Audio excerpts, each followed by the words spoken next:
de vuelta ya acá en Estoy Contigo. Estamos con Héctor Fierro y también con nuestro psicólogo Roberto Lobos. Estábamos conversando en comerciales con respecto a estos temas de bullying que también tienen su reglamento, tienen sus sanciones, tienen un proceso. Cuéntanos un poquitito, Héctor. Bueno, las relaciones de la comunidad educativa, no solamente de los estudiantes, tienen que ser normadas por un reglamento interno. Ya, perfecto. RICE es un reglamento interno de convivencia escolar, ya que es para todos los colegios. Para todos los colegios particulares, subvencionados y todo. Correcto. Entonces, la normativa nos señala que hay que colocar ciertas características en los reglamentos, porque no hay un reglamento tipo, porque el colegio donde yo trabajo es muy distinto al de allá. Por lo tanto, las relaciones son dinámicas, pero sí hay un margen. Eso, en cuanto a lo que podrían tipificarse en cuanto a las faltas de los niños, el Ministerio nos dice que hay faltas que son señaladas como leves, unas que son graves y otras que son gravísimas. El bullying siempre está catalogado entre grave y gravísimo. Entonces, con esa definición y de las faltas uno hace la tipología. Uno coloca todos los tipos de faltas que uno considera en nuestro colegio que son leves. Por ejemplo, como llegar atrasado, no hacer una tarea, no traer la ropa. Eso es leve, claro. Eso es como leve, ya que no me afecta bastante la convivencia escolar, no es un tema como de hábito, responsabilidad. De responsabilidad, claro. En cambio, ya cuando hay temas de burlas, molestias, de golpe, garabato, podría ser, claro, como graves. Y ya cuando hay hostigamiento, amenazas, peleas, porte de droga, consumo, y ahí es como gravísimo. Por eso los colegios las catalogan. Sí.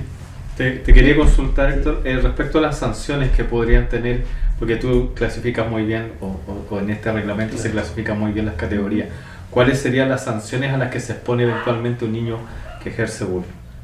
Cuando en el RICE también actualmente la normativa nos pide tener ciertos tipos de protocolos obligatorios, como por los protocolos de hechos de connotación sexual, para las madres embarazadas, padres, adolescentes.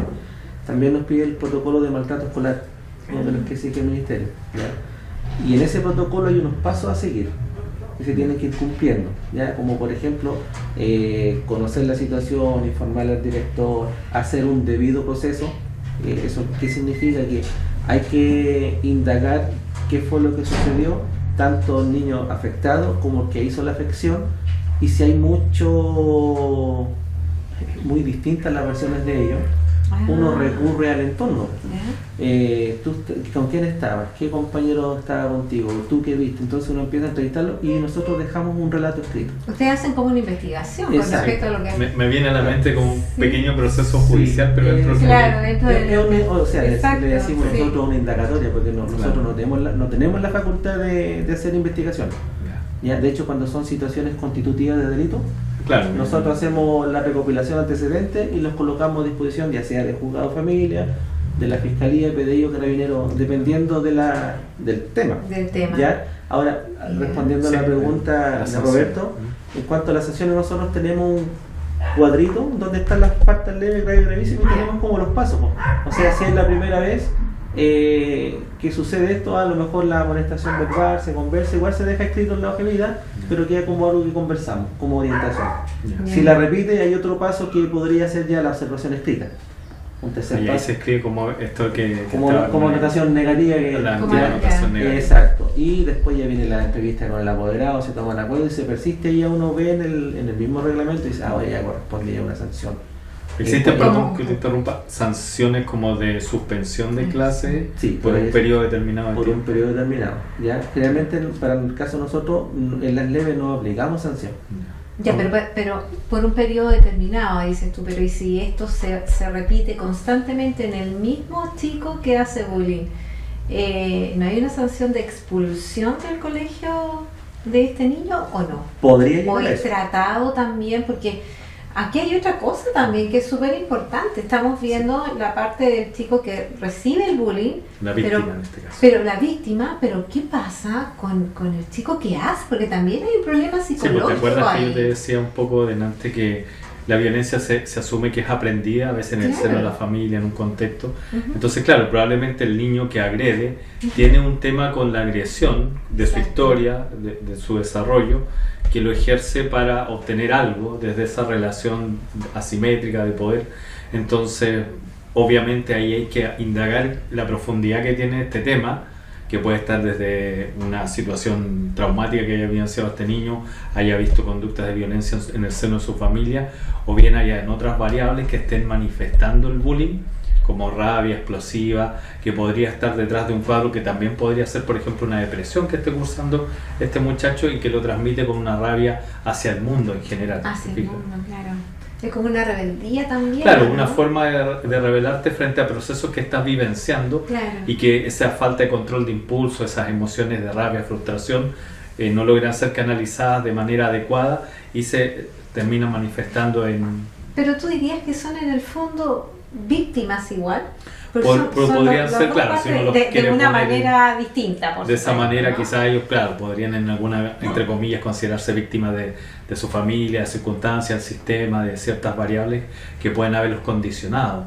Puede, por ejemplo, pasar a lo mejor que un niño puntualmente, como digo, atraviese por un problema de violencia intrafamiliar en su casa y él va a copiar esta conducta que ve en el contexto escolar, o pueden pasar otro tipo de dinámicas o situaciones que los estén frustrando y que desencadenen en un conflicto también de ese tipo. No sé, me imagino, ponte, no sé si les pasa a los colegios mixtos o el que tú vas, es mixto, podrían haber relaciones y podría darse una dinámica bien compleja que ya tú ves que se dan los adultos, en el caso de los adolescentes, ante quiebres afectivos entre compañeros, podría darse una dinámica también muy compleja.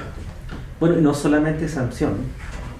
Que es lo que nos dice la ley, que tenemos que preocuparnos de las dos partes, ¿ya? Porque Roberto lo dice, algo también está pasando con con la víctima y el victimario.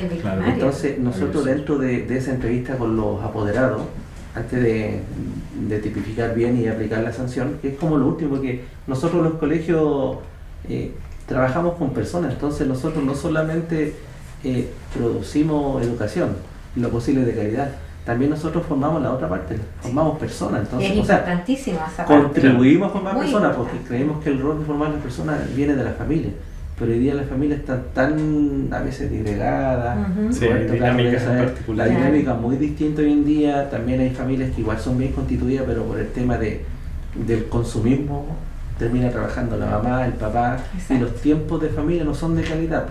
Son tiempos cortos, agotados. Es que ahí obviamente en estos tiempos tienen que trabajar todos los integrantes de la familia, porque no hay bolsillo que aguante, ¿no? Todo lo que estamos viviendo también en nuestro país en este minuto. Sí, fíjate cómo dice Héctor, es interesante cómo las dinámicas cambian con el tiempo, así como aparece la figura de convivencia escolar, que a lo mejor antes no existía, responde a la necesidad en algún momento de abordar todos estos temas, que también cambió la configuración de la familia. Hoy día existen más familias a lo mejor monoparentales, existen hogares donde trabaja el papá y la mamá, eso cambió los tipos de apego y también te da una dinámica distinta a la hora de la expectativa, por ejemplo, que pueda tener el colegio, como bien dice él, la formación valórica inicial es en la casa, pero a veces me da la sensación, no creo no equivocarme, que muchas veces los padres delegan eso en el colegio, lo depositan casi como ya, ahí está mi hijo y usted se hacen cargo de él. Se hacen responsables de la educación, esa bidireccionalidad que como un lugar que forman valores, personas, pero quizás, no sé, tú puedes hacerme ese señalamiento mejor por el cargo que tú ocupas, de cuánto se desentienden estos padres de los niños o se hacen cargo de o participan también de la crianza. Todavía hay muy buenos padres en cuanto a eso, a lo mejor hay muchos buenos padres que no pueden por tiempo, por temas de trabajo, ¿ya? Porque ahí no voy a emitir un juicio de valor, pero lo que se ve sí es como ese abandono, ¿ya? Pero todavía hay padres que son muy preocupados y generalmente se da cuando no trabaja la mamá, porque el papá puede abastecer de recursos al hogar, a la familia, y la mamá está más preocupada, entonces esos chicos realmente tienen como más herramientas para resolver sus conflictos, pueden ir conversando sus problemáticas y cuando ya no encuentran cómo resolverlas se acercan a nosotros, pero ellos cuentan con ese soporte, a lo mejor inconscientemente la familia se lo entrega, sin decirle, mira, te voy a enseñar a hacer esto para resolver tu conflicto, sin decírselo, pero ellos lo van aprendiendo, porque muchas de las conductas humanas son por imitación. Claro. Sí, sí. Por lo tanto, también volviendo a lo que estaba hablando recién, en las sanciones, nosotros antes de eso también vemos las medidas formativas, no es el castigo al tiro. Entonces hay una medida formativa que generalmente nosotros, ¿cómo lo hacemos? Dependiendo de la edad, lo hacemos que haga una investigación, un trabajo de lo que está cometiendo él. Ya que haga una reflexión. Es que a mí me asombra mucho todo lo que está contando esto, Sí, porque antes claro. no se veía Sí, uno todo claro, esto. desconoce. Entonces que haga una reflexión, un trabajo, y yo le digo, mira, si a mí no me interesa que me haga una cartulina, mejor PowerPoint, hazme algo para presentarlo y te voy a llevar un curso más bajo, para que tú expongas de la falta que cometiste. No lo voy a exponer en el mismo curso. Porque Pero eso es bueno lo que está diciendo esto, No, que claro, exponga obviamente, lo que él hizo. porque habla de una conciencia del darse cuenta. Muchas veces lo Apunta psicológico eso. tiene que ver con reflexionar, darse cuenta, tomar distancia, analizar el origen.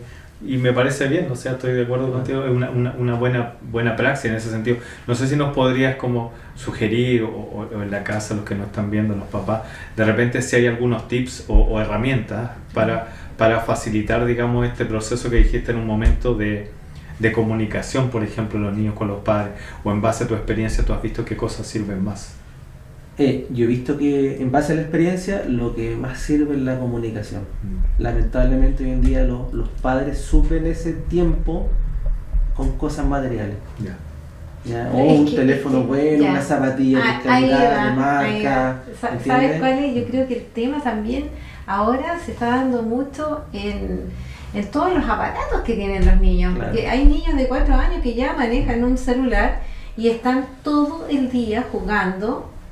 Entonces eso es una responsabilidad nuestra también, ¿eh? Porque uno pasa los teléfonos para que podamos a lo mejor almorzar bien, comer, estar más tranquilos, ¿cierto? Claro. Y vas perdiendo la comunicación con el niño. Sí. Entonces ya la entretención del niño no es ir a jugar, a pintarse o vamos a escondernos, a la escondida, o ¿cuántos juegos antiguamente?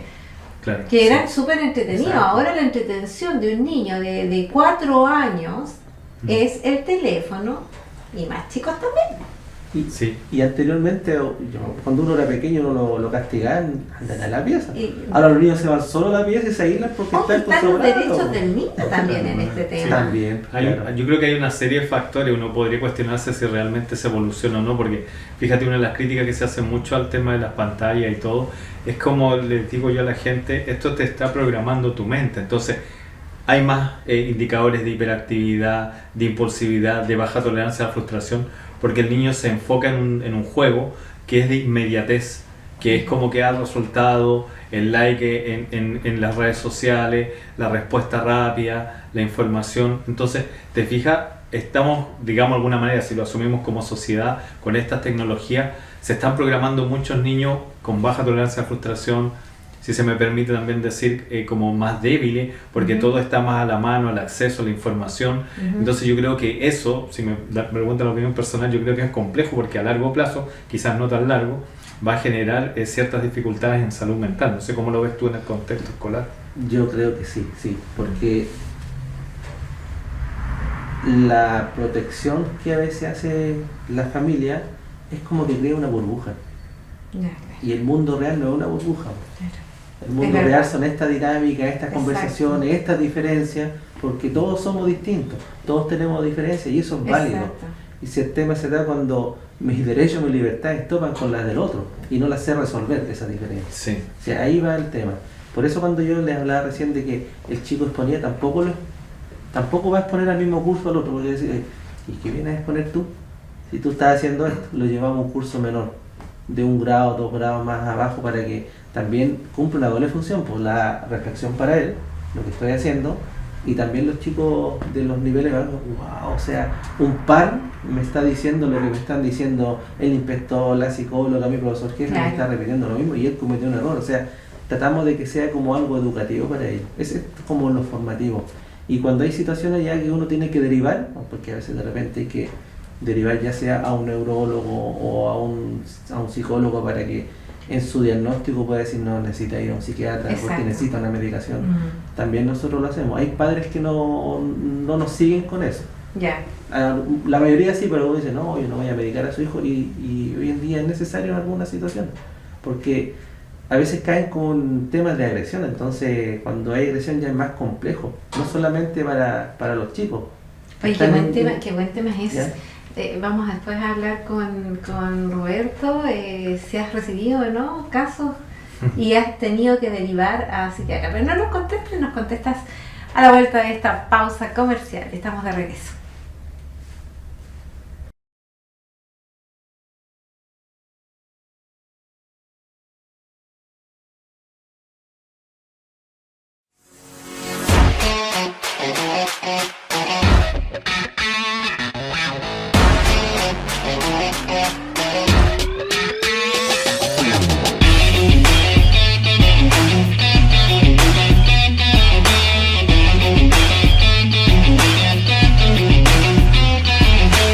Somos más que un taller. Somos expertos neumáticos, importadores con más de 40 años de experiencia. Somos Comercial Fox.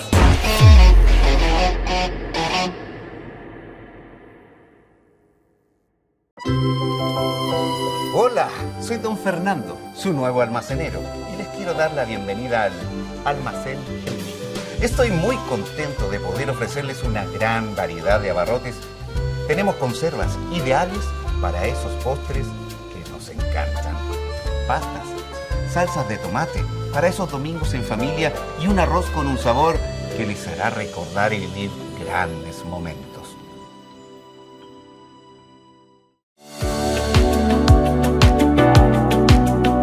Ponemos a tu disposición modernos equipos para hacer tu diagnóstico más certero.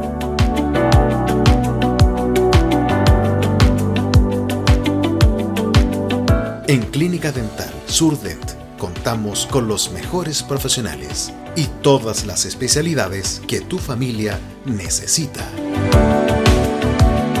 Recuerda que tu consulta es gratis.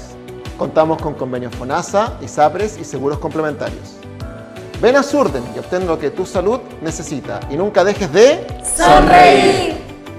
Prat 619 www.clinicasurdent.cl @clínicas-surdent Call Center WhatsApp +569 88 45 95 90 Clínica Dental Surdent.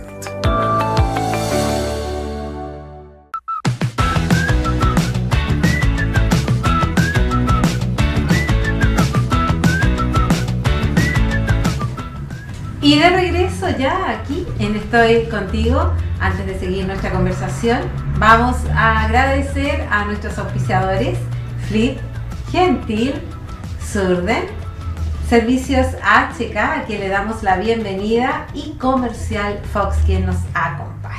Roberto, vamos a continuar con una pregunta que quedó pendiente.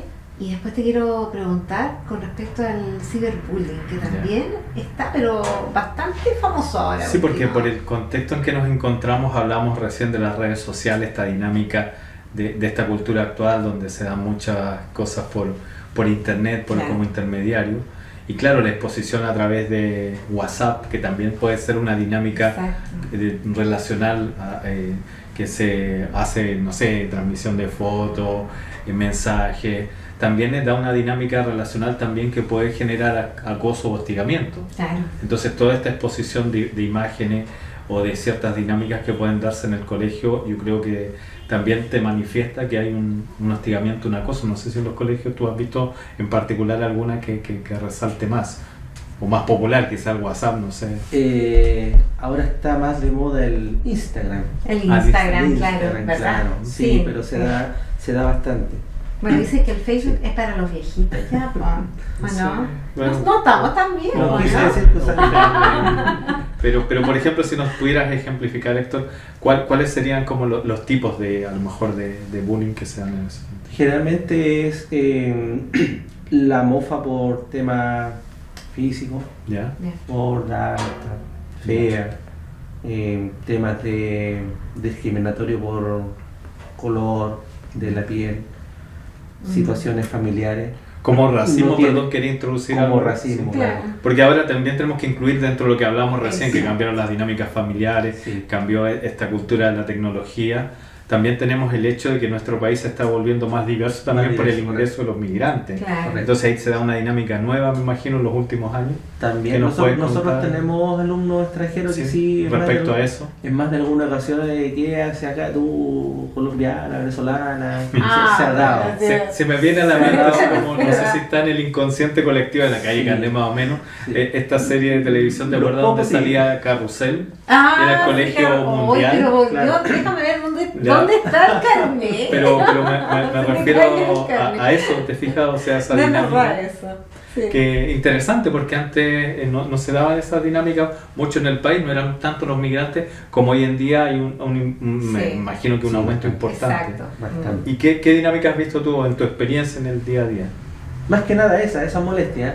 No he visto lo que se observa principalmente en el noticiario de agresiones, golpes, no lo he visto con personas inmigrantes en nuestro colegio. No son muchos, nosotros debemos tener unos 10, ya todos reventar unos 20, ¿ya? Pero esa es como la dinámica, donde más se suceden situaciones complejas, son con estas famosas páginas de confesiones que sí. ¿ya? Yo confieso que cosas, mientras más edad son más vulgares los posteos que hacen ellos. Oye, vuelvo a la pregunta. ¿Sí? ¿Qué pasa? ¿Qué tiene que tener, un chico para que tú puedas enviarlo o derivarlo a un psiquiatra? Psiquiatra como especialista. Exacto, esa era Lo que pasa es que, claro, en pendiente. el caso del sistema, por ejemplo, de la atención primaria, existe una puerta de ingreso donde generalmente existe un programa de salud mental en cual existe un equipo que está configurado generalmente, puede variar de cada caso, pero es psicólogo, asistente social, médico, digamos, del programa de salud mental, donde tú pesquisas, detectas y una vez que el médico, que es el que realiza la confirmación del diagnóstico, ¿ya? Porque en el sistema público es así, el médico es el que diagnostica, quizás en el sistema privado es un psicólogo puede diagnosticar, se considera de acuerdo al caso obviamente y la gravedad que presenta el caso la posible derivación a una atención que se llama secundaria, que vendría a ser del especialista, en este caso el psiquiatra. Entonces generalmente son cuadros por el volumen y todo, que excepcionalmente presentan cuadros más complejos. Ahora obviamente tiene que ver con el riesgo que representa el caso para la persona misma. Por ejemplo, estamos hablando de una depresión moderada severa, estamos hablando de casos en los cuales existe un compromiso del ánimo importante, o que uno considera que es un especialista el que tiene que actuar para poder, digamos, resolver, porque también pasa con los diagnósticos de salud mental, a lo mejor la gente no lo conoce, pero existen exámenes de laboratorio como en otro tipo de exámenes médicos para hacer un diagnóstico. Acá es como más el ojo clínico que tiene el profesional a la hora de establecer cuál es el cuadro y diferenciar, por ejemplo, lo que podría ser, como te decía recién, una depresión moderada severa, y esas un trastorno de personalidad. Perdona que te interrumpa, esas depresiones severas se tratan con medicamentos. Probablemente sí, requieren una medicación, o sea, igual la depresión en personas de 15 años y más está dentro del sistema de auge. Entonces, como te decía, claro, a veces se hace una interconsulta, se deriva a una atención de equipo secundario, y ahí, claro, hay una intervención, una actuación por parte del especialista entre un plazo determinado. Pero como te decía, también el diagnóstico diferencial es complejo porque, así como decía Héctor, hay cuadros que están transitando por otras características. Puede ser incluso un adolescente que esté desarrollando características disruptivas. Puede haber otro tipo de fenómeno que esté transitando que lo puede llevar a hacer una manifestación, como te digo, de bullying. Pero particularmente, como te decía, respecto al psiquiatra, claro, son las depresiones severas, algunos inicios de entre comillas, porque no se puede hablar de esa edad de trastorno de personalidad, pero características disruptivas de ciertos niños que podrían llevarte a justamente considerar los factores de riesgo, un desarrollo, un comportamiento disocial que se llama, por ejemplo, que podría ser características iniciales de matonaje, no solo con otras personas, sino que también con animales, con otras cosas, destrozos al tema público. Entonces hay que ir viendo justamente la evolución del cuadro, y en base a eso es que obviamente se hace una intervención, como dices tú, especializada. ¿Cuántas sesiones más o menos debe tener un chico? Eso, bueno, en el contexto relativo. del sistema tú te fijas que las personas evolucionan de manera distinta. Ahora, obviamente el sistema, si ves como en cuanto a las opciones, va a depender de la, como diría alguien, perdón, la expresión oferta y demanda, o sea, la cantidad de horas o atenciones o prestaciones está dentro de ese margen. Ahora igual existen programas especializados que, por ejemplo, vienen a colaborar con lo que es el sistema público. Existe un programa que se llama PASMI, Programa de Apoyo a la Salud Mental Infantil, que ha colaborado bastante con la salud mental en la atención primaria. Y existen otros tipos de programas que también tienen que ver, por ejemplo, en el Sename, porque también hay niños que pueden estar institucionalizados y que asisten a colegio y que están con un proceso diferente, ¿te fijas? Entonces hay que ir viendo cómo, de acuerdo a las características del contexto familiar y de la circunstancia en la que se encuentra el niño, cuáles son las opciones que puede tener en ese sentido. Quería yo también preguntarte, Héctor, con respecto a lo que habíamos hablado, que eran los celulares, ¿cierto? Estas cosas que también influyen un poco y dan paso a mandar mensajes de WhatsApp, bullying también. ¿Qué hacen ustedes con los chicos que llevan un celular, por ejemplo? Porque hay muchos colegios que ahora adoptaron los celulares ya y los chicos trabajan con ellos en clases. Todos los colegios tuvimos que usar los celulares en pandemia, por el tema de la conexión. Nosotros llegamos a hacer clases por WhatsApp. Pero ahora, en este minuto. En este momento, en nuestro colegio está prohibido el uso de celulares. Nosotros lo requisamos porque es un elemento hoy en día de distracción. Claro. Lo puede usar el profesor si lo tiene en una planificación con un fin pedagógico. Perfecto. No hay ninguna complicación en eso. Pero ¿cuál sería un fin pedagógico para poder utilizar un celular? Por ejemplo, una profesora de artes que quiere trabajar la historia del arte, buscar los iconos mundiales, se pueden conectar, o los chiquillos van a replicar algún dibujo o algo arquitectónico, lo pueden utilizar. Lo usan en ciencia, hay profesores que usan unos quiz en línea, que tira la pregunta, los chicos la van respondiendo, él va teniendo resultados, entonces va retroalimentando al tiro, de acuerdo al porcentaje que le entrega de lo que el profesor está consultándole a los niños. Mira, también es útil el celular, Sí, no sí. es tan... Yo creo que las redes sociales, los elementos tecnológicos son muy útiles, excelentes herramientas para trabajar, pero bien utilizadas. ¿Ya? Una red social me ayuda bastante a mí, por ejemplo, como papá, que hoy día no fue mi hijo, me conecto con los demás papás, sabe que mi hijo no fue, pueden mandarme la foto, que hay alguna tarea, algo así. Yo creo que es súper bueno. Pero cuando, disculpa, Roberto, pero cuando, oye, escucha, a mi hijo hoy día le roban el labio y empiezan a ir, eso ya fíjate que a veces nos dan más complicaciones los adultos, nos manejan también como los alumnos. Hay más problemas a veces en ese tema con los adultos. Mira qué increíble lo que está contando. ¿Qué problema se da con los celulares o las redes sociales? Que hay otro tema más complejo, que es la identidad digital. Que nosotros no la conocemos, los padres no la conocen, y los chicos a veces tienen 2 o 3 identidades sociales. Ahí a veces muchos los que son caídos, de repente uno se sorprende porque tienen otra personalidad digital, porque ahí tú detrás de un teclado escribe, ahí sabes que no va a tener nadie de frente que te está diciendo algo, te va a escribir algo. Entonces nace como esa forma de ahora sí escribo lo que tengo, ahora digo lo que siento.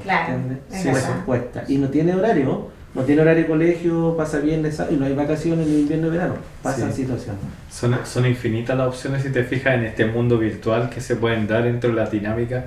Escuchaba con atención lo que decía Héctor, y esto que me viene a la mente algunos programas de televisión que hablaban de estas relaciones a distancia, donde la persona puede disociarse, si se permite el término que es correcto, salir un poco de su personalidad y tomar un rol distinto y representar ese otro lado B de sí mismo, que puede a lo mejor exponerse sabiendo que no se está exponiendo, que no lo ven, o representar un papel. Y claro, lo que en algún momento incluso podría ser visto como una habilidad, ahí tiene toda una complicación, porque te fijas también, y por eso se habla de este filtro parental, porque también los niños están expuestos a interactuar con otras personas que no saben si son adultos. Claro, es súper importante controlar eso. Sucede. Nosotros creo que la mayoría de los colegios, nosotros trabajamos con PDI en charlas preventivas, trabajamos con Senda, con Carabineros, en todos estos temas. Bullying, ciberbullying, acoso, ciberacoso, el uso de las redes sociales, de los perfiles de personas pedófilas, todo eso lo trabajamos con los chicos y dependiendo de la edad. Porque ustedes también tienen que enseñar, ¿cierto? A que los niños no pueden estar respondiendo a todas las personas en el fondo, o aceptar estas solicitudes de amistad. Sí, estaba pensando... Que nos pasa todo en todo caso. Sí, estaba pensando en lo que decía Héctor, se venía a la mente también esto del, no sé si será mítico, pero que el TikTok de repente, que también es una red social que está TikTok, muy sí, de moda, está de moda, de videos y todas esas cosas, que también le permite a las personas crear, no sé, características más electrónicas. Creo que para China tiene una versión y para el resto del mundo tiene otra. Es como que allá es más cultural. Sí. Y acá es como más de dispersión, recreación. Entonces también estaba pensando en lo que es cultural y lo que no es cultural, ¿te fijas? Sí. O sea, da pie para que algunos... Oye, es un tema pero muy extenso, ¿ah? Pero mira, ¿sabes qué? Yo creo que quedamos pendientes, Roberto, con el estrés que íbamos a tratar, ¿cierto? Es que el tema del bullying es un tema que tiene muchas aristas, tiene muchas cosas, entonces... también supimos cosas súper interesantes que nos contó Héctor y que yo creo que en sus casas tampoco lo sabían. Sí. En la dinámica, porque te fijas, son dinámicas relacionales que van evolucionando y cómo se inserta la tecnología, el ciberbullying. Exacto, y cómo las dinámicas relacionales van evolucionando en base a una serie de factores. Bueno, y entre otras cosas más también que se produce el bullying y bueno, que podríamos estar... ¿Cuántos programas? Varios. Y en este tema no hay como una forma específica, por así decirlo, como una receta de cómo abordarlo. Sí. Claro. Porque son realidades distintas. Distintas. O sea, realmente nosotros tenemos redes con los conocidos de otros colegios y nos comentamos, mira, me pasó esto, lo solucionamos de esta manera. ¿Cómo lo hicieron ustedes? Porque uno va aprendiendo, pero yo no le puedo decir a mi compañera, mira, si te está pasando esto, hazlo así. Porque no sabemos si le va a funcionar, porque son niños distintos, colegios distintos. Sí, fíjate que lo que dice Héctor es muy importante porque te evidencia lo que hemos hablado a lo mejor en otros programas, directo o indirectamente, de la complejidad de la individualidad del sujeto, que en otras disciplinas es como más categorías, te puedes encasillar, pero aquí el fenómeno mente hace que cada persona sea única, crianza, desarrollo, percepción. Entonces, yo creo que lo que está comentando Héctor es interesante porque te permite ver que la dimensión psicológica no hay recetas establecida o preestablecida, sino que se levanta información emergente y lo que te sirve a ti puede no servirle al otro. Es verdad. La complejidad del ser humano. Eso es cierto.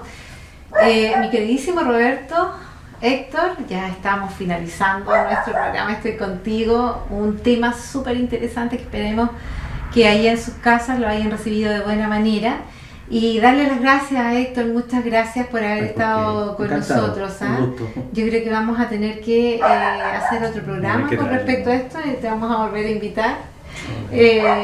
Y Roberto, ¿qué le puedo decir, señor? Quedamos pendientes con la gente. Usted ahí discúlpese con la gente porque habíamos visto bullying y vamos a tratar el estrés, pero prometemos no se estresen, no se estresen, sí, lo vamos a hacer para el próximo. Sí, vamos a prepararlo bien, sí, por supuesto también ahí hay que tener mucho cuidado con ese tema. Nosotros nos encontramos el próximo viernes a las 22 horas. Que tengan linda noche. Adiós, muchas gracias.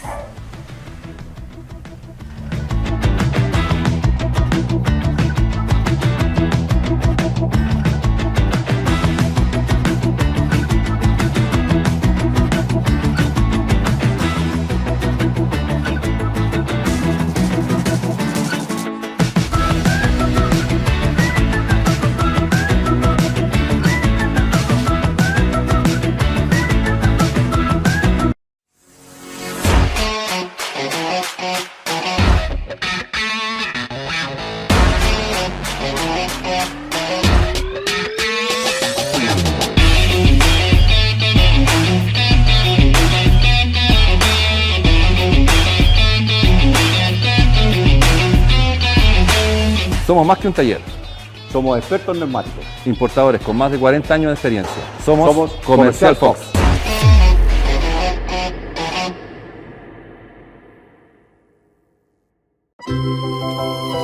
Hola, soy don Fernando, su nuevo almacenero, y les quiero dar la bienvenida al Almacén Gemini. Estoy muy contento de poder ofrecerles una gran variedad de abarrotes. Tenemos conservas ideales para esos postres que nos encantan. Pastas, salsas de tomate para esos domingos en familia y un arroz con un sabor que les hará recordar y vivir grandes momentos.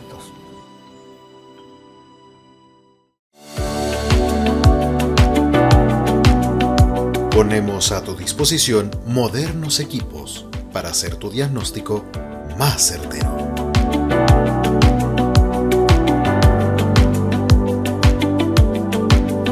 En Clínica Dental SurDent contamos con los mejores profesionales y todas las especialidades que tu familia necesita. Recuerda que tu consulta es gratis. Contamos con convenios FONASA, ISAPRES y seguros complementarios. Ven a SurDent y obtén lo que tu salud necesita y nunca dejes de ¡sonreír! Prat 619 www.clinicasurdent.cl @clínicas-surdent Call Center WhatsApp +569 88 45 95 90 Clínica Dental SurDent.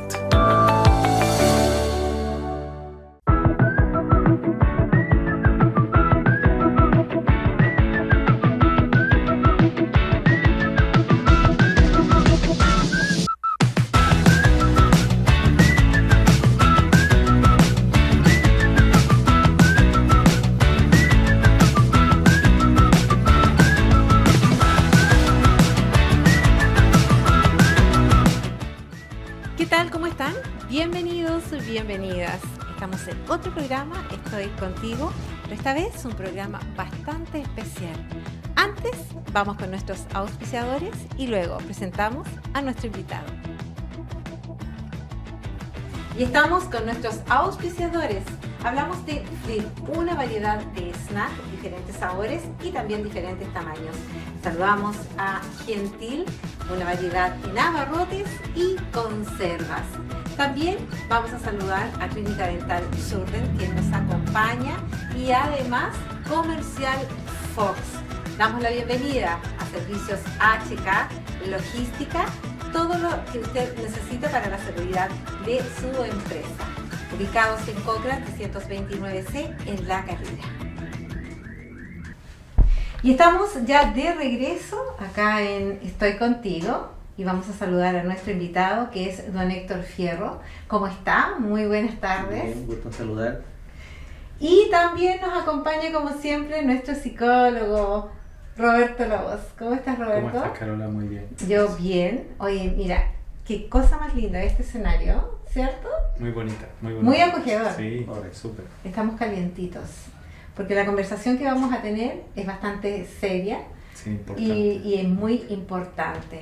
Y tiene relación a casos que hemos tenido en el programa, Roberto, que tienen que ver con el bullying y también el estrés. Hemos tocado este tema, pero quisimos con Roberto hacer un programa especial para poder ahondar un poco en esta situación que aqueja a muchos niños, a muchos adultos, y para eso también estamos con Héctor. Héctor, cuéntanos un poquitito, tú te desempeñas en un colegio. ¿Cuál es tu cargo? Yo, bueno, de profesión soy profesor y el cargo que ejerzo en el colegio en el cual trabajo es de inspector general y además encargado de convivencia. Encargado de convivencia. Mira, antes no existía eso. Esa categoría, ese cargo dentro de los colegios. Uno se escuchaba hablar del inspector, claro. Te fijas que era como el que ponía un poquito de orden. Cuando había un poco de pelea, sí. ¿Cierto? Bueno, pero eso también tiene relación con convivencia. Sí, y son roles antagónicos, porque el inspector, lo que nosotros conocíamos, era el que coloca las normas, las reglas, aplica el reglamento, principalmente era el que a uno lo suspendía. En cambio, el encargado de convivencia es el mediador que trata de resolver los conflictos que surgen en la comunidad educativa, principalmente en los estudiantes. Pero hoy en día sabemos que los conflictos también se dan entre estudiantes, apoderados versus colegios. Héctor, ¿y desde cuándo comienza esto de convivencia? Aproximadamente como del año 2008. Ahí empieza a surgir ya los encargados de convivencia de los colegios, ¿ya? Y se hace exigible que tiene que haber un encargado de convivencia en cada unidad educativa. ¿Y los preparan a ustedes? ¿Los mandan a cursos? Sí, nos mandan en un principio bien pocos cursos. Yo ahora hace poquito estoy terminando un diplomado de convivencia escolar. Hace poco terminé un magíster en gestión y liderazgo escolar. Pero sí, viene como boom. De hecho, ahora hay magíster en convivencia y doctorado en convivencia. Se ha ido creciendo porque el tema es importante y viene como en alza, sobre todo ahora en post pandemia. Pero, ¿sabes qué, Roberto? Me dice, no sé, me hace un poco de ruido el tema, porque para mí convivencia viene de la mano del bullying. ¿Ya? Porque obviamente tiene que haber una convivencia, ¿cierto? Una comprensión entre diferentes defectos que tenemos, porque no todos somos iguales en el fondo. Por lo tanto, debemos tener una buena convivencia que a veces no entendemos que debe existir. Sí. Lo que pasa es que, bueno, si nos introducimos ya más en el término, el concepto de bullying, tiene que ver con el acoso, hostigamiento que puede ejercer en este caso un alumno hacia otro, y en el cual hay un desbalance de poder y debiera ser una conducta que se sostiene en el tiempo, ¿te fijas? Porque puede haber un episodio aislado, pero cuando esta conducta se mantiene en el tiempo y obviamente va a repercutir en el ámbito emocional o psicológico del estudiante, estamos bueno frente a un caso de bullying. Pero mira, a mí me gustaría, para que la gente que está en la casa y nos está viendo, poder explicar bien lo que es estrés. También no es lo mismo que bullying, ¿no? Una persona estresada no se incita más a desestresarse haciéndole bullying a otra persona, por ejemplo. Claro. ¿Puede ser? Sí, lo que pasa es que se contextualiza más que nada en el ámbito, como te digo, escolar. Ya. En otros contextos existe otro tipo de temas, ¿te fijas? Porque también está la violencia de género, que es muy abordada por los programas como en el CERNAMEC, por ejemplo, que está muy de moda. Pero en el contexto escolar se habla de este término de bullying, ya que viene como de los años 80, 90, donde hubieron los primeros estudios respecto a este tipo de conductas que era necesario visibilizar, estudiar por parte de algunos teóricos para entender las dinámicas y las relaciones que se dan dentro del contexto del colegio, ¿no? Bueno, Héctor, acá hay un tema súper importante, porque ustedes están encargados, ¿cierto?, de tener un poco de paz en los recreos, a lo mejor, de que los chicos no peleen. ¿Qué pasa y cómo ustedes pueden identificar el bullying en los alumnos? Se hace difícil. Me imagino porque que sí. Para el discurso de muchos alumnos, de muchos apoderados que tío, me hacen bullying, ¿ya? Tío, ya. Y bullying no es una molestia, una pelea, un golpe, sino que lo que acaba de mencionar acá es algo sostenido durante el tiempo. Y es más, también cuando nosotros trabajamos en educación, tiene que ser entre pares. O sea, si yo como docente fustigo a un alumno, lo molesto, cumplo con esa condición, pero no es mi par, por lo tanto no cae en la definición de bullying, pero finalmente es lo mismo, ¿ya? ¿Pero los niños entienden la definición de lo que es bullying o confunden muchas veces que el compañero lo empujó y ¿cómo lo hacen ahí? ¿Hay como una enseñanza para ellos? Sí, con el tiempo lo han ido entendiendo, no solamente en el colegio que yo trabajo, sino que a nivel nacional ya saben cuál es la definición de lo que es bullying. Y ahora nosotros principalmente, ¿cómo lo detectamos?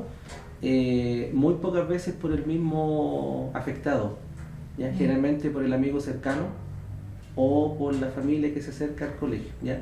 También para la familia es un poco difícil darse cuenta, porque también los niños que son o niñas que están siendo afectados por esto generalmente callan, se lo guardan. Y ahí le comentan a un cercano, al mejor amigo, a la mejor amiga. Y ahí bueno, nosotros tuvimos en realidad un caso con Matías, ¿no? Sí. Que también cayó muchas de esas cosas. Pero ¿cuáles son los síntomas? Mira, más que hablar a veces de síntomas, lo importante es entender que hay un proceso detrás de esta relación que se da entre los alumnos, ¿ya? Entonces puede haber hostigamiento, acoso, que puede ser dentro de la sala de clase, fuera de la sala de clase. Y lo importante o relevante de entender en este caso es el hecho de que muchas veces estos niños tienen ciertas características. Si uno pudiera hacer una tipología, son niños que presentan cierto grado de inmadurez, son niños que tienen cierto grado de introversión, que son más hacia adentro. Entonces se da esta dinámica donde muchas veces, como bien decía Héctor, se oculta o se mantiene de alguna forma encubierto, porque también pueden haber amenazas. Entonces estos niños se mantienen en una situación, digamos, como que el bullying no se hace evidente, no se descubre, y muchas veces son terceros, como bien decías tú, los que ayudan a develar un poco la situación o la dinámica. Porque también si el niño está en una situación de hostigamiento o acoso, puede disminuir su autoestima, su confianza, pudiendo en algún caso más grave a lo mejor desarrollar alguna depresión. Pero el hecho de que está hacia adentro, está en una situación de temor, de miedo, porque en el fondo, si tú ves, también es sinónimo de matonaje, o sea, hay un miedo a que te agredan, que te dañen de alguna manera, y tú estás en una posición de indefensión. Pero estos miedos nacen ¿de dónde? ¿De la casa? ¿Tú dices del que ejerce bullying o el que recibe? No, el que recibe el bullying. Claro, porque es un niño un poco más débil, ¿no? De carácter. Sí. Pero eso lo da la familia. La familia es la que también es un poco responsable de que este chiquitito no pueda desarrollar su personalidad. Sí, podría pasar, porque igual es un proceso complejo que tiene que ver con una serie de variables. Pero quizás los niños que tienen, por ejemplo, en su contexto familiar mayor sobreprotección, que les cuesta más quizás desenvolverse en el contexto social por el ingreso al colegio, si lo vemos como los más pequeños, o están transitando en la adolescencia un periodo de muchos cambios físicos y psicológicos, podrían presentar como motivo estas características, y frente a los otros personajes que son los que llevan a cabo la agresión, ellos podrían haberlo aprendido en su casa, en su familia, y ejercen este control hacia el otro niño, y se da esta dinámica como de poder, digamos, de alguna manera, de controlar al niño, de hostigarlo para obtener alguna ventaja, digamos. Bien. Héctor, ¿y usted recibe muchas quejas de chiquititos que de repente están siendo hostigados por algunos alumnos mayores que ellos? Ellos se atreven a ir a, no sé si la palabra es acusar, o a ir a informar a usted que están siendo a lo mejor hasta agredidos. Nos hemos esforzado por cambiar esa palabra justamente de acusar.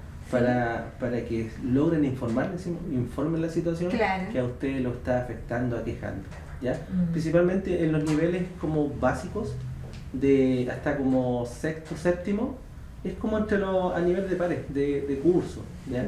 Pero ya hacia la media hay como un salto, puede haber alguien de primero con tercero, cuarto con segundo medio. Es poco raro que alumnos de medio como que tengan situaciones con chicos de básica, se han dado, pero en los casos menores, ¿ya? Pero sí los chicos, nosotros al ir inculcando eso, se han ido acercando más, y varios de los casos nosotros los vamos viendo. Ustedes tienen que ser hasta amigos también de los alumnos, amigos de los chicos, para dar la confianza. Exacto. Y que ellos puedan también hablar. Claro, para que puedan ellos hablar, porque a veces, como le decía recién, los padres se acercan a decir ciertos síntomas que están teniendo los niños, como que ahora se va solo a su habitación, como que ya no está queriendo comer mucho, ya no está hablando tanto. Entonces esos datos que nos entregan a nosotros los apoderados son, acá algo está pasando, hay que poner ojo, ¿ya? Si no percatamos nada nosotros en los recreos, a veces cuando hacemos visitas de aula en las clases, si no nos damos cuenta de eso, nos acercamos al entorno del chico o chica y consultamos qué puede estarle pasando a tal compañero o compañera. De repente a veces hay situaciones un poquito más de edad, más a la adolescencia, que son temas emocionales. Ya me gusta tal niño, tal niña, me dijo que no cuando me declaré, pero así nosotros lo estamos abordando. ¿Dónde se da más esto? ¿En qué edades usted ha visto que hay como más bullying en el fondo? Desde el 12 años hacia arriba. 12 años. Sí. ¿Por qué, Roberto? Bueno, estaba escuchando atentamente a Héctor. El desarrollo de la conciencia es distinto. Tú cuando ingresas a la adolescencia tienes un pensamiento distinto al que tenías cuando eras más pequeño, ¿ya? Y la etapa de socialización inicial, como decía él, esta conducta es menos frecuente. Pero si te fijas, en la adolescencia se hace muy relevante la relación con los padres, ¿ya? Entonces este cambio físico y psicológico empieza a ser muy importante en la opinión de los padres. Incluso muchas veces se habla que los adolescentes toman distancia de los padres, ¿ya? Que son la figura de protección cuando tú eres niño. Entonces empieza a haber más socialización y se hace más relevante y se pone en primer plano esta dinámica de si tú eres más popular, si tú estás integrado en un grupo de trabajo, de clases, de actividades. Entonces el sentirte integrado o no al grupo resulta fundamental, y justamente yo creo que es ahí donde también se ve manifestado el conflicto, como decía él, porque es muy importante, y yo les trato de inculcar a los padres que mantengan o sostengan, pese a que la etapa es un poco más difícil, comunicación con sus hijos para que les puedan transmitir o comunicar esto que les está pasando, ¿ya? Es que eso va en la confianza también. Porque hay padres que son demasiado estrictos, Sí, en la relación. Que no, sí, todavía no hay. Claro, son muy estrictos, y yo creo que ahí es donde está el problema. ¿Ustedes nos dan charlas en el colegio o algo con respecto a esto? Sí, bastante. O sea, nosotros tenemos que diseñar un plan de gestión de la convivencia. En el caso nuestro está enfocado como en 3 fases.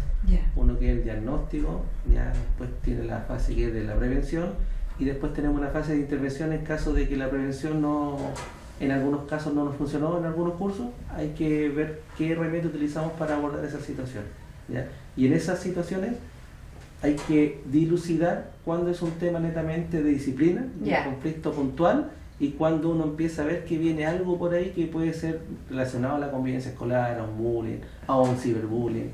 Eso también, Sí. Porque ¿qué puede llegar a ser un niño con bullying? Lo que pasa, tú dices al que es agredido. Claro, al que es agredido en el fondo. Bueno, si cae en un cuadro emocional complejo, y lo hemos visto lamentablemente en algunos casos, por lo que se reporta también en los medios de comunicación, una depresión importante podría lamentablemente llevar en una etapa vulnerable como lo es la adolescencia a un intento de suicidio, o a lamentablemente llevarlo a cabo. O sea que finalmente se suicida el adolescente. Este tema es un tema pero sumamente fuerte, que tiene muchos caminos. Pero yo les voy a pedir que no se muevan de ahí, porque nosotros nos vamos a ir a una pausa comercial y estamos de regreso aquí en Estoy Contigo.